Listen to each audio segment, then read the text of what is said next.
Welcome, Money Buddies, to this week's episode of Money Talk. This week, we're talking about index investing and thinking about more than just retirement. I'm your host, Skylar Fleming, and let's get talking.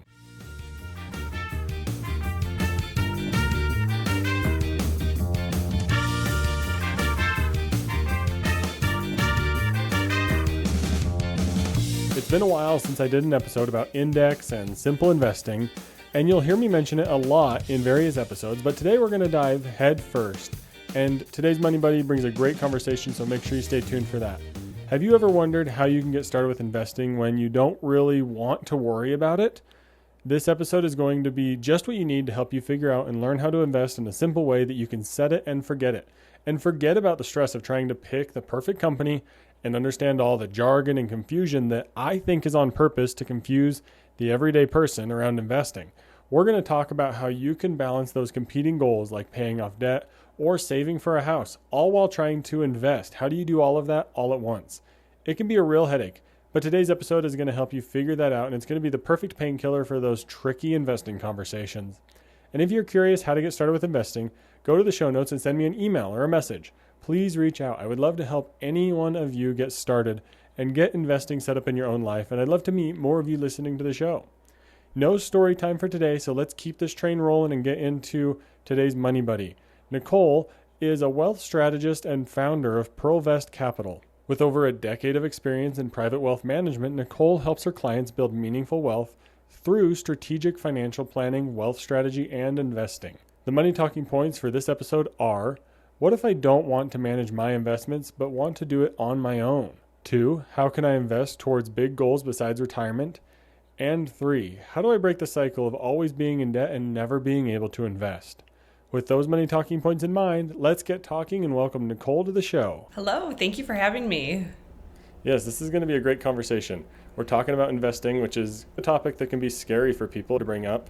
The other day I answered a question on Reddit where someone was like, I have this money, I'm terrified on what to do with it. I've read all the stuff and it's still scary. So we're going to talk about that simple approach today, some index investing, some passive investing, and I'm excited for this conversation, Nicole. Let's start off with the money talking points for this episode that the listeners can take and share with their friends, share with their family to get these conversations going. Let's have a conversation about some of these.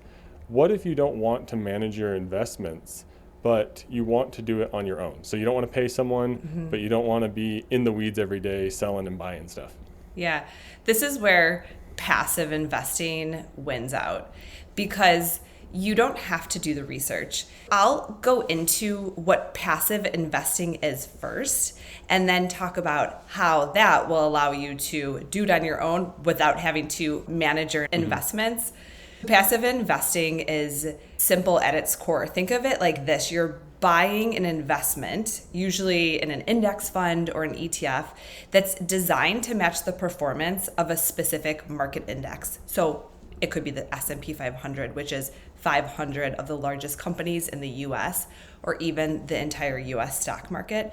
So the goal isn't to outguess the market or choose your own investments. If you don't want to do it yourself, you wouldn't go out and try to do the research into each individual. And I'm using stock as an example. There's so many investments that you can invest in the investment world.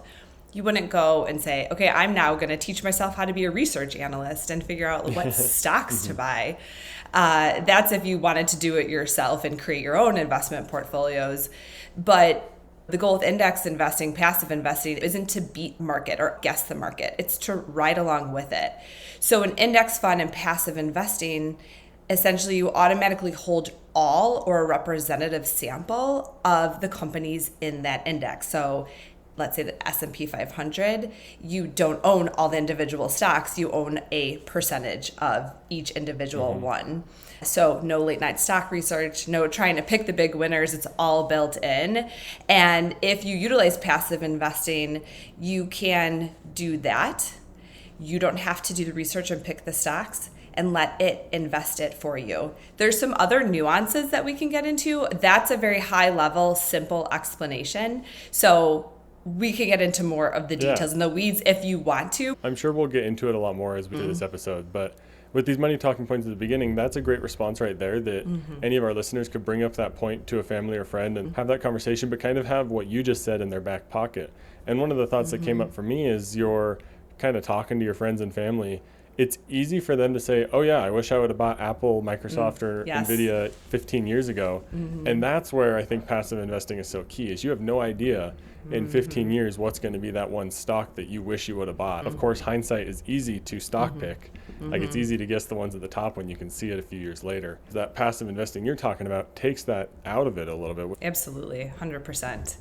And it's really hard to time the market. Warren Buffett put a hedge fund on the spot and said in 2017, let's give it 10 years and see who wins. Passive investing, using the S&P 500 as an example, is the one he chose. Or the hedge fund, like, who's an active investor. So they're trying to beat the market. And guess what? S&P 500 won out. And it's something like the S&P 500 had an average of approximately 7% every year for that 10-year period. And then the hedge fund that was doing active investing had an average return of 2% or around there.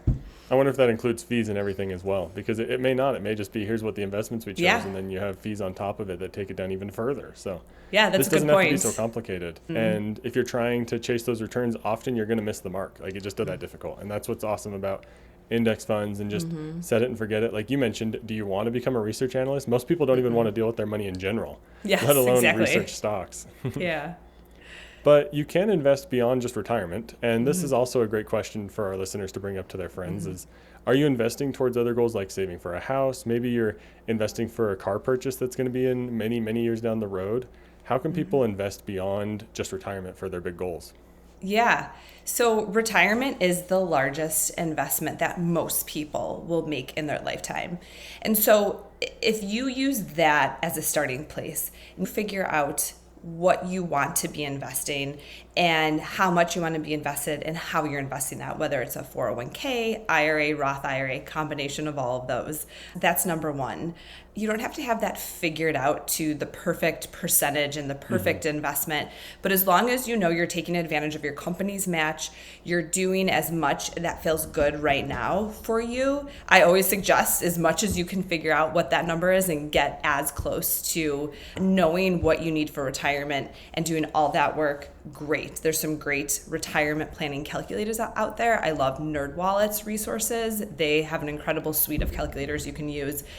But then when it comes to saving and investing for things that are happening throughout your life that are going to bring you joy, I argue if you make that a priority, your productivity is going to increase because you are saving and investing for things that are going to bring you joy, make you happier throughout your life. Now, how to do that? Think of the things that you wouldn't necessarily pay for or wouldn't want to pay for out of your monthly cash flow. What are those things that if they came up, it would be great to have an investment account or a sum of money that you can draw from without having to dip into your cash flow? And so some examples are, if you want to save to buy for a rental property, that can be one investment. The second one is if you want to have a general travel fund so that when travel opportunities come up, maybe you have a specific trip you want to plan for or you don't. You just want to have a travel fund so that when you want to travel, you have money to support that and you don't have to draw from your cash flow. And then there's so many other things that you can save for. I mean, listen, if you're a gamer and you love buying the new technology that comes out, have an investment account, invested in things that make sense for a short to medium term investment. And then when a new computer goes out, buy it. If you're a woman and you love getting your nails done and going to get Botox, start a beauty account and in there so that when you're like, oh, I need $500-$600, it's there. So then once you identify those things that bring you joy and will just, in the moment, if you could pull from that account, it will make you happier. Then figure out, what can I absorb on a monthly basis to invest into that account? So is it $200 a month? Is it $50 a month? Is it $500 a month? Then you have to break out what you want to invest consistently in that account if you're going to be taking that money out of your cash flow. And then from there, look at, okay, how soon am I going to need or want this money? If it's something that you will need in a year or even 2 years, you probably don't want to invest in the stock market, which is a more aggressive investment that really needs time to grow. Right now, in this incredible interest rate environment, short-term investors are really looking to money market mutual funds who are yielding over 4% of interest when it comes to short-term cash-like investments. So is it something you'll need in 1 to 2 years? Is it something you'll need in 2 to 5 years? Okay, maybe you have a little bit more time to grow, but you still don't want to risk putting that money into the stock market. So you can look at more of a midterm, less risky investment. Continue to save and invest over time. And when it comes to how you're actually going to invest that money, this brings the point of if you don't want to do it on your own, but you want to do it on your own. Yeah, you don't want to be so picky. You don't want to be so picky. You can take different approaches. Some investors like to utilize a robo-advisor, which picks out the funds for you. So you're still investing passively, but you're going to something that will do it for you. So when that money gets deposited, you don't have to go in and place the trade and say the S&P 500 and you go in and buy SPY, which is an S&P 500 ETF. Maybe you forget to go in and place that trade that day or month, or a year goes by and you go, oh, I had this great savings and investment plan set up, and you know what I didn't do? I didn't actually invest the money, you know? That's the worst. So, yeah, right. I've seen that happen a lot, especially in retirement accounts, especially over the last 5 years when a client comes to me and they have all this cash sitting in their retirement account. So then you could go to a robo-advisor and they will do it for you. Now, it's a little bit more of a fee. Just like if you go to work with a financial advisor, they're doing it for you. They're making sure that they're your coach. They're keeping you on track. A robo-advisor is a small type of financial advisor where they'll just make sure your money's invested and that you're not missing out on any opportunity for market appreciation. So when it comes to saving for other goals, you just have to figure out what it is, put some numbers behind it, and figure out if you want to choose your own index funds or ETFs, if you want to go to a robo-advisor and have them do it for you, which is still passive investing, they're picking the funds out for you. Yeah. If you're thinking about this question of how do I invest towards other goals besides retirement, maybe you identify just 3 or 4 vehicles that you put time horizon stamps on. Say, okay, this is my 1 year, so I'm going to use a CD for a money market mutual fund. This one is 2 to 5 years. Maybe I'll use a bond or something like that. And then beyond that, I'm going to choose the S&P 500. If you can pick those ahead of time, it makes these decisions a whole lot easier. And I would even say like there's some potential here. Bounce ideas off different podcasts or YouTube channels. A lot of them like to take listener questions, which we'll have one at the end of the show today. Send it into podcasts or even like ask ChatGPT or one of these chat bots just to get a quick overview and some education to help point you in a different direction potentially. And that can get you going and make it a whole lot simpler for you. But that does it for the money talking points. There is a third one that I'm going to pass on to our listeners. We'll talk about after the interview today. But the third one is how do I break the cycle of always being in debt and never being able to invest? So I want our listeners to think about that one. We'll talk about it at the end after the interview's done. But let's keep diving into some of this investing knowledge that everyone needs. Let's move into what is an index fund? What is passive investing? We kind of started talking about it. So let's start going a little bit deeper. Do you want to also mention ETFs, mutual funds, some of these other terms? Absolutely. So we talked about what passive investing is. What came before passive investing, which has a bad reputation because it has higher fees and typically underperforms over a long period of time, 15 plus years. Passive investing is active investing. So active investing is just a different approach. Instead of just riding along with the market, the goal is to beat it. A professional fund manager will actively choose investments to buy. It's a little like driving your own car. So instead of taking the train, which gets you to the point easier, but before maps and going to Google, Google Maps, you would figure out, okay, we're going to take a right or we're going to take a left, or you're making this decision on how to get there the fastest, and really the train's just going to get you faster. This means researching companies, watching trends, making changes based on what you think will happen. You're looking really for those technical details that you think are going to give you the edge on the market. So that's passive versus active investing. Now, you can passively invest and actively invest using what's called a mutual fund. A lot of times we talk about index funds and mutual funds. And this is just some clarification on terminology. A mutual fund is a big basket of investments that a group of people own together. So you and 1,000 other investors put your money in, and the pool of money is used to buy stocks, bonds, and other security, depending on the fund's goal. A passive mutual fund is known as an index fund. And then there are active mutual funds, which have historically been popular investments. A lot of times you'll see in our parents' accounts or our grandparents' accounts, they have all these active high-fee mutual funds. But when you buy a share of a mutual fund, you're not buying one single stock. You're buying a slice of everything inside the basket. So just for context, with my higher net worth clients, we will utilize passive investing, but because they have enough money to buy the individual shares of a company, will actually go ahead and they will own hundreds of different shares of different companies. But it's really no different than if we were to take that index and buy a mutual fund. So now the difference is, like, in a mutual fund, you have less opportunity for tax loss harvesting, which is why when you get to the higher level, creating that fund yourself and having those individual stocks makes sense because you have more opportunity to tax loss harvest. But most investors, they just buy a mutual fund, the slice of everything in that basket, and it gives you instant diversification without having to pick and manage those investments yourself. And a professional manager runs the fund. This is true for passive investing or active investing. It's just with passive investing, the managers running the fund don't have much decision making to do because they're just trying to beat the S&P 500. So they're like, wait, what are the positions in there? Let's do the same thing.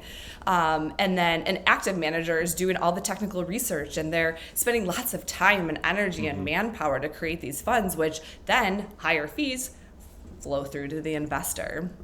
So that's a mutual fund. Now, an ETF, it's essentially the same thing as a passive mutual fund. It's different in terms of the technical details, the cost structure, and how you buy and sell it on the secondary markets. I like to explain it to people as it trades like a stock. That's really the main difference in how these work that you'll see. The other thing that I often hear pointed out is don't buy a mutual fund in some sort of taxable brokerage account, because there can be those large distributions that you may owe taxes on. So that's one thing just to note. If you're in kind of the regular taxable investing account, an ETF is probably going to be the way to go. If you're in some sort of tax advantaged account, then a mutual fund can be a good way to go. But you can get an ETF and a mutual fund of the exact same thing, and they're going to be very minimally different, that you don't have to worry about them so much. But regardless, you can use a mutual fund or an ETF for this index passive approach. And there's all sorts of different symbols and stuff out there that you can get into. But how can this passive investing be so beneficial for everyone? Oh, peace of mind, getting your time back, knowing that you are invested in a professional strategy and you're paying a very small fee for it. Now, there's a cost. You know, if you go out and buy individual stocks, there's no cost to that even on these platforms, there's no trading fees anymore. A lot of times no trading fees. So think about it this way.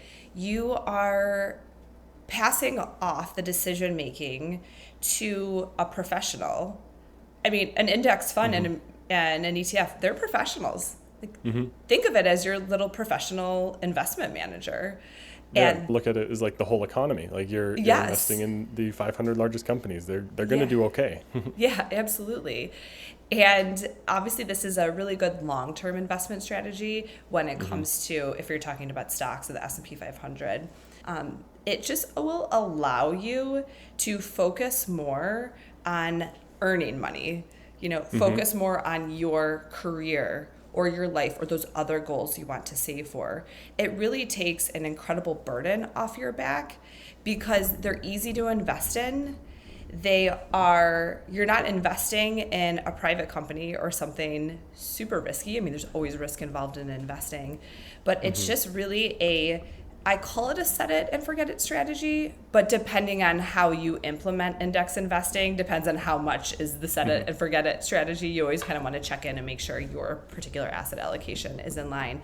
Because, with index investing, ETFs, index funds, it is a very simple strategy and it makes sense.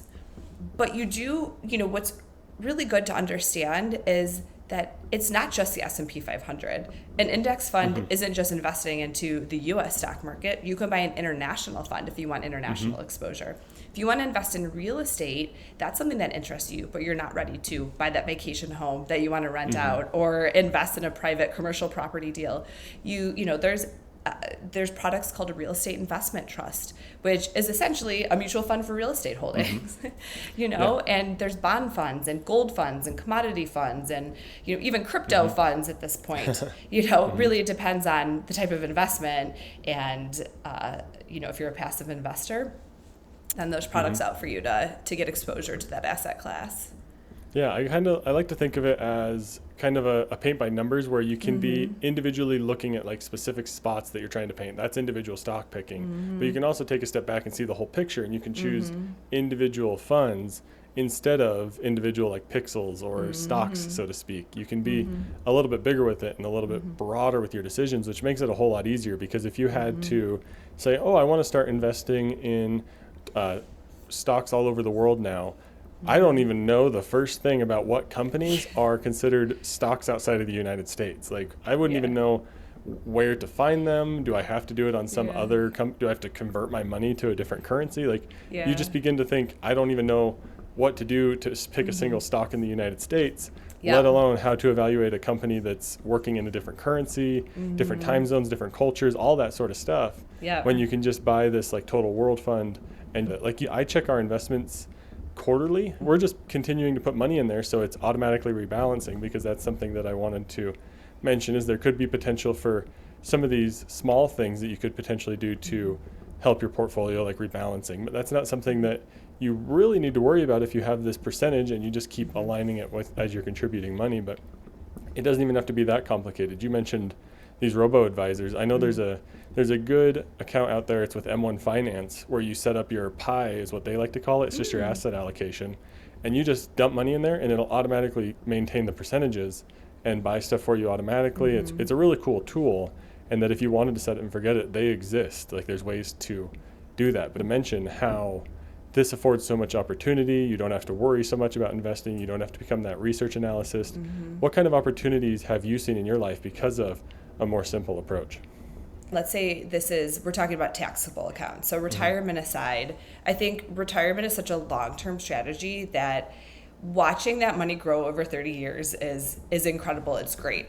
But what I've seen even over a 5-10 year period is providing more opportunities to pursue goals earlier in life than they even planned for. A lot of times, I'm thinking I have a handful of clients who own their own businesses, and it's really hard as a business owner to think about, okay, well, what are my goals outside of my business? I'm just trying to grow my business and make money and maybe sell it one day. So what I do is I help them think, okay, let's just at least take a chunk of money out here and start investing towards your second business. That's another way to think about investing is, okay, I have my business or my career, but now I'm creating my second business, which is going to passively work for me and without me really doing anything. So it's a passive investment, whether you invest in stocks or bonds or real estate, it's all passive. You don't really have to do anything. You're not working to earn that money. So then we've started investing a certain amount every single month. And we've been doing this for 5, 6, 7 years for these clients I'm talking about. And we're talking about 6-figure investment growth. Not base contributions, but investment growth. That's real money. Over the base contribution. So now, they've got 6 figures and money that they just wouldn't have had they put it in a savings account. Which is crazy. And I think that has been the biggest impact, to see them now be like, I've always wanted to buy a rental property. I have a client that just bought one in Bozeman, Montana, in a really lovely place. And now she gets to go there. And that's not something that she was planning to do. So that has been probably the most impactful thing I've seen investing. And we've invested passively in these accounts that I'm talking about.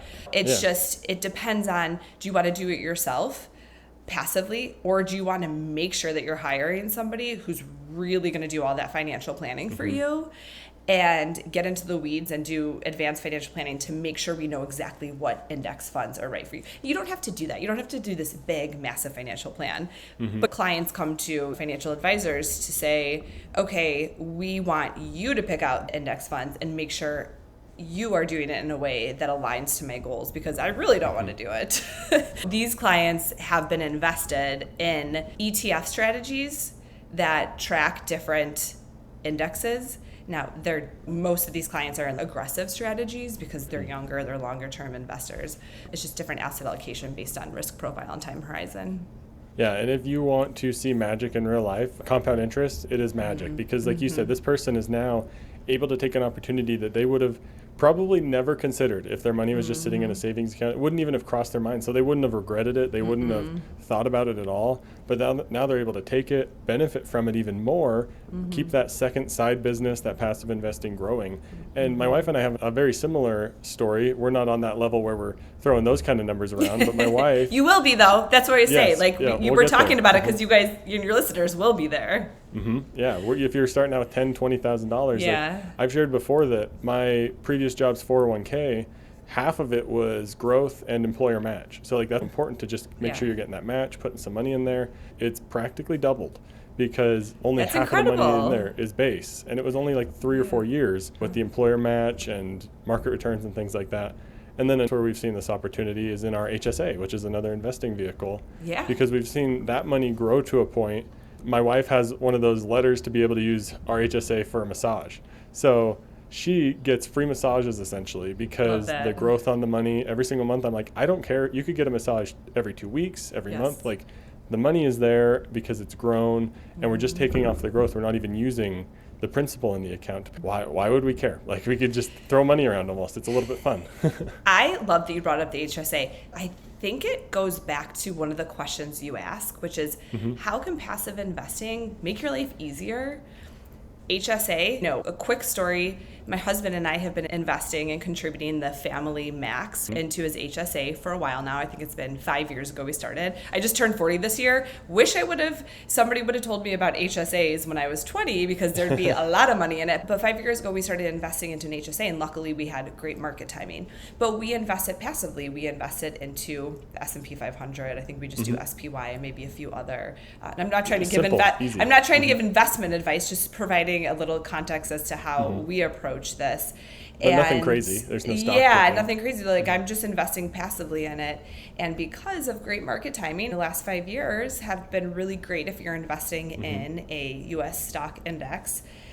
We've made a lot of money, just like you said. And when my son was born, he had a stroke, which nobody thinks like your son's going to have a stroke or you're going to deal with this like really major, scary life thing. We typically don't utilize the funds in our HSA because we are planning on using that for healthcare costs in retirement, which is a whole nother strategy. You don't even have to really touch it now. You could just let that grow. And then in retirement, when things are more expensive when you get older, you can tap into it. But we decided instead of paying with after-tax dollars, that we were going to use the HSA to start paying for some of his medical costs.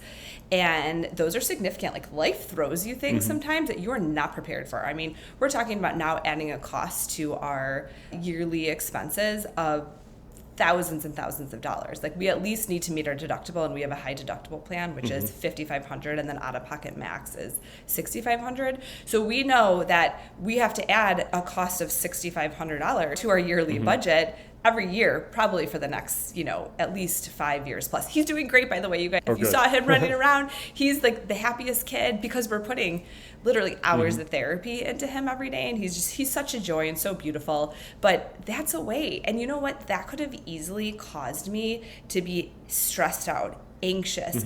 Not only do we have this, but now where's the money coming from? Like, are we taking it from our cash flow? The HSA investing has allowed me to solely focus on taking care of my son. And so there's a real life example of why passive investing is incredible. Yeah, that's a huge opportunity because medical bills can often be the thing that throw people into bankruptcy or into poverty. Like it could have completely ruined your entire financial situation. But thankfully you knew this strategy. And if you're listening in your 20s or even your 60s or 50s, like there's some element to this that you can take and begin to set up this passive approach, and then you don't have to worry about these things. And when these opportunities come knocking, whether it's purchasing a real estate property with money that you didn't realize you had, or whether it's saving and avoiding massive medical bills and being able to just truly focus on medical care instead of the costs of it all, like that, those are both huge opportunities that this passive strategy affords you, because you're not so worried about becoming that research analyst that you mentioned at the beginning. Yeah. Because that would take up all that time. Like there would be no time for the therapy or whatever else you got to do. Yeah, right. But I think using it for a massage for your wife, that's great. Because again, investing in things that will bring you joy throughout your life. I'm sure she gets that massage, more productive, she feels better, your relationship's better. It's like sometimes those little investments. That's why, hey, if you want a massage account and you don't have an HSA, like start a massage account and put money in there every month. So when you want to do a spa day once a year, you have money. Yeah, I've seen plenty of these accounts that are like dedicated savings account that limit you to maybe a quarterly withdrawal, but they have a slightly higher interest rate. Like maybe that's where you can put some sort of vacation fund or something like that. And sure, maybe it isn't these big investing numbers like 10, 15% or whatever, but if it's 5 or 6%, that's still earning some pretty solid money to help you buy the nicer plane ticket or whatever. Like my wife and I, we went to Hawaii, and a year before we had the money saved up, we just put it in a CD right as interest rates were really high, because we were like, we don't want to lose the principal, but we want to make some extra money on this and we don't need it for a year. So we put it in a year CD, and I think it made us like $600 or $700 extra dollars. And that was money that, like, I think most of our Hawaii trip was covered by credit card rewards and interest on the money and stuff. So that's a whole different episode too, if we want to start talking about credit card rewards. But love it. Yeah, let's also talk about this listener question here and maybe dive into this. Alex from Denver, Colorado reached out and asked, they're age 27. They said, "Hi, I'm Alex, just starting my career and trying to get my finances in order. I've been hearing a lot about index funds as a way to grow my money, but I'm still unsure about how to actually start. Can you walk me through the basic steps to set up an index fund investing account? Thank you." So how do people actually get started with this? They hear, oh, I want to invest in an index fund, I'll go that ETF route. Where do they actually start with this? Yeah, this is a good conversation, because probably the most important is how do you do it? Yeah, how do you actually get it in there? Step one is, what is the investment? Is it a IRA? Is it a Roth IRA? Is it a taxable account? Is it an HSA? Start with the entity type. Okay, we've got that. Step two is, where are you going to open the account? And that there's a lot of places. Some places that exist that investors use are directly through Vanguard, directly through Fidelity, directly through Charles Schwab, directly through Robinhood. There's a lot of places that you can go. So I would argue that decision is less important than what type of account. You'll be fine. You can move it around if you need to. Yeah, exactly. The most important decision is make sure it's in the right entity, and then choose where you're going to invest. And then from there, you really have to make the decision, am I going to buy individual index funds and individual ETFs, or am I going to invest with a robo-advisor and have them do it for me automatically? So if you decide that, then that drives your decision-making process. If you go with a robo-advisor, you have to look at, not every platform that offers robo-advising calls it robo-advising. Yeah, like the M1 that I was talking about, it's robo-advising, but they don't call it that. Yeah, so basically you want to look for something that will just automatically invest your money. If you have questions, pick up the phone and call them.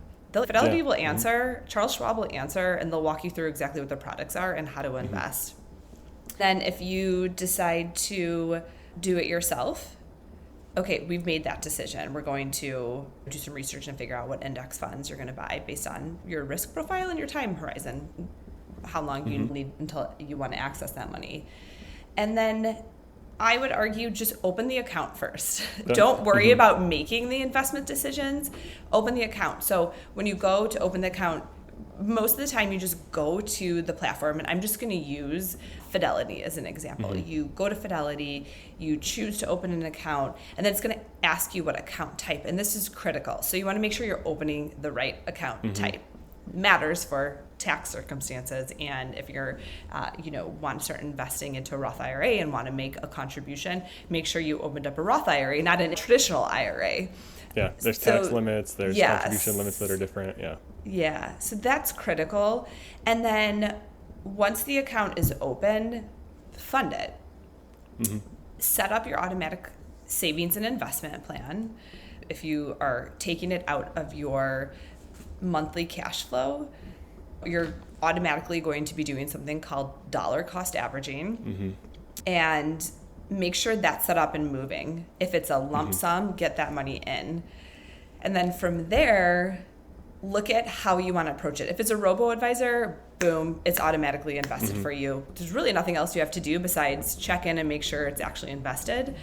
And then if you decide to do it on your own, so you pick your own funds, you can do it a few ways. You can just start to do some research. And the great thing about passive investing and just investing in general is there's so much access to information. Like podcasts, YouTube, you can go to the individual sites, platforms you're using to invest. They have research. I mean, if you want to learn more about the index funds that they offer or their platform provides, call them up, look for the information page on that website, and just start there and start doing some research into like what you want to invest in. And then I always say, come up with your own little model portfolio. It's a term we use in the finance industry. We have these model portfolios. So if a client comes in and they're a moderate investor, I typically use the same type of investments for each of those investors. I typically have aggressive model portfolios. Create your own little model portfolio. Like, okay, you want this index fund, and this index fund. What percentages do you want to hold them in? You know, if you choose, let's say you choose 3 and you know what your percentage is, go invest it. Make sure, if you want to do this, to choose to reinvest the dividends. Yep, that's a lot of times ETFs, they will pay out dividends. And then a lot of times if you invest in one of the platforms we talked about, that will be one of the first questions they'll ask you is you do want to reinvest dividends. And if you don't need that money to live off of, you don't want to take those income payments, then reinvest it, because that just helps compounding and snowball, which is your investments will just grow faster and faster. Grow faster and faster. You covered a lot there. That's how to invest. Yeah. I mean, it really, if you take those steps, you'll be invested. You're good. Yeah. Yeah, that was a lot. That was fantastic. That was a great picture. So that was fantastic for all of our listeners that are saying, I have this $500-600 that I want to, I don't really need it. How do I actually do it? Identify the type.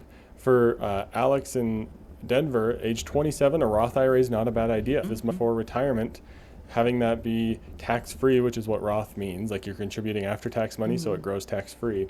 That could be a great investment because maybe they're in a job and not in a super high tax bracket. We're starting to get into the weeds if we start mentioning tax brackets or these accounts. But maybe it's for Alex's future down payment for their house. And that would potentially be a great place for just a simple taxable brokerage account. And a taxable brokerage, the word brokerage can seem a little scary. Just think of it as like an investing savings account, essentially. Like how a savings account, you're taxed on those dividends. You get that form at the end of the year. Same sort of thing in this brokerage account, right? So it doesn't have to be so complicated. Just identify where you want to put it, identify who you're going to open it with. All my stuff's with Fidelity, so I guess that could be a little bit of a recommendation there. They're simple and easy to use.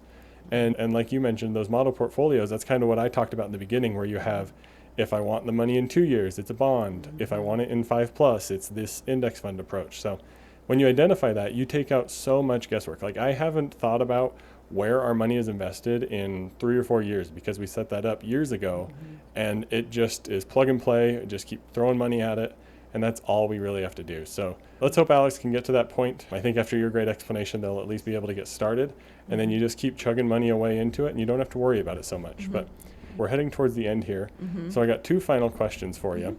The first one is, how can people connect with you and find you online?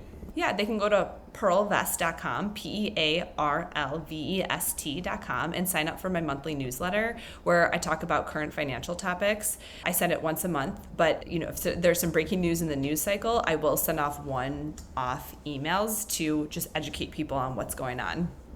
Yeah, that's awesome. Those can be super helpful. So, of course, the link will be in the show notes for everyone to find. Of course, that's where you can always find information about our great guests. But final question here, and this is one that I like to ask everyone. What's one thing you wish you knew in your 20s about this simple index approach that we're talking about today? Oh, man, I wish I truly understood the gravity and how powerful compounding is. I just turned 40. So when I was in my 20s, there just wasn't as much access to information. I thought investing was you invest and it helps you make money over time through investment returns. I wasn't quite aware that what that compounding component did. It's essentially rocket fuel to your investment returns. So if there's one thing that you do after this is dig into compounding, what that means, and how it is one of the most impactful and powerful things in investing. Yeah, that's fantastic. Compound interest gets brought up a lot for that last question about something people wish they knew sooner about. But Nicole, this has been a fantastic episode. There's a fun conversation behind investing that everyone can wait to have with the money talking points. So be sure to share this episode. And Nicole, thank you so much for coming on.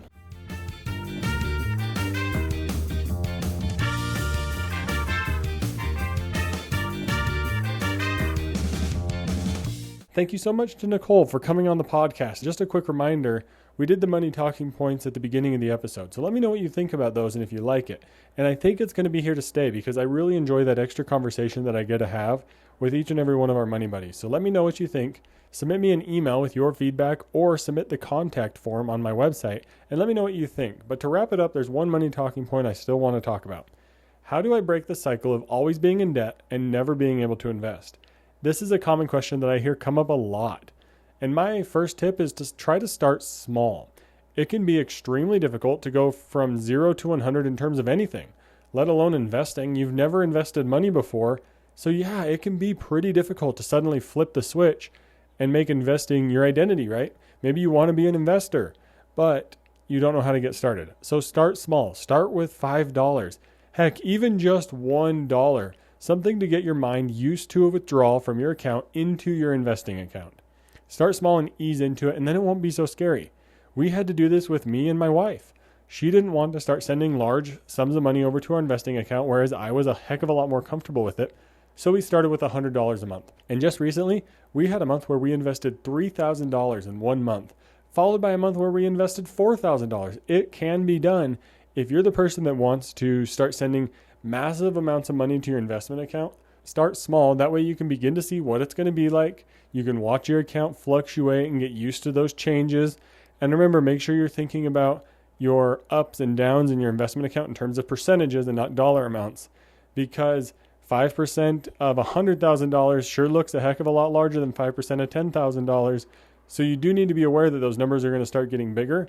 But if you just keep pace with what percentage it fluctuates, it's going to make it a whole lot easier to stomach that when you're like, okay, it may be down 1.3% today, but that is okay. I've seen days where it's down 2 or 3%.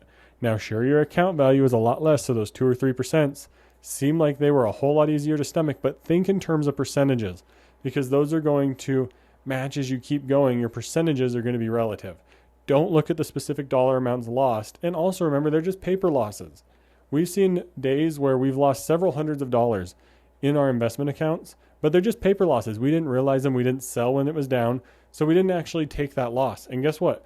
Over the next few days or maybe a week, it came back up and we made that money back. And guess what? It's just paper gains. We haven't sold it yet. So just remember that until you actually sell, none of your losses or gains are actually locked in. But make sure you start small and don't try to go from 0 to 100 in terms of starting to invest, or you're never going to be able to get that engine working. And that's a wrap on today's Financial Party, talking all about investing. We dove headfirst into the world of investing without drowning in that jargon and confusion that so often just muddies up this topic. We tackled some big questions. Do you want to manage your investments on your own, or let them manage themselves and leave them home alone? Spoiler, index funds are that responsible babysitter that you didn't know you need. And we even cracked the code on investing for goals beyond retirement. We learned that breaking the debt cycle doesn't require a superhero cape. Just start small, like dipping your toe in the pool before realizing it's actually warm and it's going to be just fine. And remember, Rome wasn't built in a day, and neither is your investment portfolio. We went from investing spare change like $100 here and there to $3,000 or $4,000 in a single month like it's no big deal. And a quick shout out to Alex from Denver for today's question. And remember, episode 200 is right around the corner and I need your money questions. Leave a comment on Spotify, social media, or send me an email. And now for the big moment.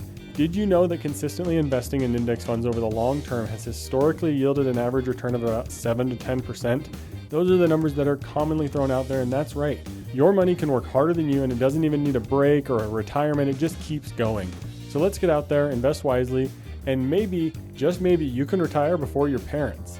Thank you for listening to today's episode. The best way to stay up to date and connected with all things Money Talk is to subscribe to the podcast and sign up for my email list. Head over to moneytalk.show and submit your name and email right there on the homepage. You can also use the contact page on my website to send me any questions you might have, like the one that's burning a hole in your mind for episode 200. Make sure to send that my way. And if you're looking to get started with budgeting, I'm a partner with My Budget Coach, a platform that connects you and your budget directly to your financial coach, which I would love to be me and work with you over there and help you with your budgeting. The link, of course, is in the show notes. And remember, the best way to learn from today's episode is to go and have a money talk about today's topic with a fellow money buddy. Thank you for listening to this week's episode of Money Talk. I'm your host, Skylar Fleming. Have a great week. Thank you for listening to Money Talk. This show is provided for informational and entertainment purposes and may not be specific to your unique situation. Please be sure to do additional research before making any financial decisions.